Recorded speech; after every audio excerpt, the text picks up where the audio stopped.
everyone! We are creating some side quests today because what is an adventure game, or Minecraft really, without distractions? Besides, side quests are a main element of many games and they help round out a world, and that's what I want to add to my world. So we're back in our island plagued by dark magic, and so far our focus has centered around the main story, how the dark magic has been affecting the people's lives. But I want to show a bit about their lives before the drought and the magic, just their ordinary days. It's hard to be sad about the lives that are ruined when you don't see them in a happy situation first. Does that make sense?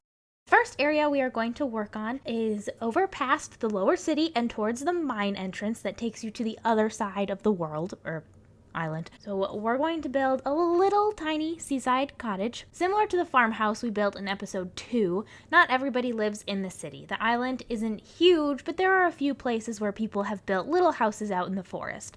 And this is the home of a small family. We're going to keep the architecture the same that we've been using, but it's been a while since I built a house like this, so I had to keep checking if I was doing it right. And as you can see in the time lapse, I was, in fact, not correct originally, especially with the roof. But I got there, and it looks good. This will help us fill out the world a little bit more. We don't just want the main structures, we want the whole island to feel lived in, and I want to make it worth the player's while to explore. The house exterior is finished. It matches everything else, so I don't think this part really needs a big reveal. But we're going to go over by the village for a moment because I'm checking if you can see the house from over here.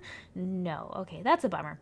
I wanted the adventurer to feel prompted to head over to this part of the island while they're exploring the village, because over near the house is where the mine entrance that takes you to the far side is. But that's okay. There's still a path, so hopefully that'll help. Okay, it's time for the interior. I have a few rooms I add to pretty much any interior that helps me fill out a building. An office, sort of study with some bookshelves because they're so pretty, and a desk and that kind of thing, a kitchen, and a bedroom. So I'm going to fiddle around with those. Okay, I got distracted, which fits very well into our episode theme today. And I finished the interior, and then I added a bit outside to make it feel a little bit more lived in. For example, this little dock with a Minecraft boat that you can actually ride around in. This is going to be the only one on the island, which is a nice little reward for wandering around here. You'll get your boat and you can sail around to some of the other islands, tiny islands that are off in the distance that we haven't covered yet. And then I added in a little fire pit just because it's cute, and I think people living here would sit on the beach and listen to the waves and have a fire to keep them warm. And now onto the inside. Kitchen, we have the office, bedroom for parents, and a bedroom for a kid. There's going to be a little note in the cottage to help, that's how we're sharing the story with the player. And it isn't going to have anything to do with the dark magic. It's just going to be a little note that reads, "Mom, I'll be back before dark, but I'm looking for Mr. Spot." Let's go with Mr. Spot, classic dog name, I suppose. I think that's good. That's all we need to add, right? All right. And then what should their name be? Lance? Oh, we might have done a Lance already. Laddie. Yeah, that seems fine. Like Laddie, but with a T. This is my process for coming up with names. Very efficient. And then what to call it? We could call it Quest 1? Or does that make it sound like it's the main quest? We'll leave it for now. Now, what to use for Mr. Spot? Because we have to hide Mr. Spot away somewhere for the adventurer to find. Ooh, let's do a carved pumpkin. Okay, perfect. And now we just need to name him Mr. Spot. I probably could have come up with something a little bit more creative, but, that's fine. So we need a hiding spot for Mr. Spot. And I have picked this location. It's at the northern edge of the island. You can see the fog in the background a bit, and it's pretty close to the house still. We're going to build Laddie a little fort. I'm thinking that Laddie did find Mr. Spot and put him back in his little fort in the forest. And I want this fort to be a bit hodgepodge, as if it's made of different pieces that Laddie found around the area and stuck them together to create this little shelter. And maybe their, mom or dad helped them make sure it was stable. I like the oak trapdoors as the wall, because imagine if you just put a bunch of sticks up there'd be lots of slits in between where you could see through. So this makes it feel stable enough, but it's still open and breezy. And we'll just add a little path up to it. Boom, boom, boom. Not too obvious, but still noticeable. And here's Laddie's hideout. It is so cute. I had to add the sign because I was thinking if I made a fort, I would definitely want a little sign saying it was mine. I think Laddie might have had a few treasures or things collected in here. So in the chest or barrel, you'll have Mr. Spot, a light, and a loyalty book, which makes you think, I haven't seen anything trident related. But if you put Mr. Spot in his place, then it will spit out a trident. Though you will have to head back into town to enchant it, which again highlights the need to travel around the map and go adventuring, which I really, really like. Okay, so when you put the pumpkin down, it triggers a command block that places a redstone torch up here in the tree, just the same as I did in the Mage's Tower, except this took me an extra half hour, probably more like 20 minutes, because I forgot a minus sign in my coordinates. I cannot tell you how many walks in the forest ended up with my siblings and I holding a stick as a wizard staff or a sword or something like that. So I just wanted a little nod to that because I think it's something a lot of people can relate to. Even though it's not a stick, I could have made it a stick, but I did a trident.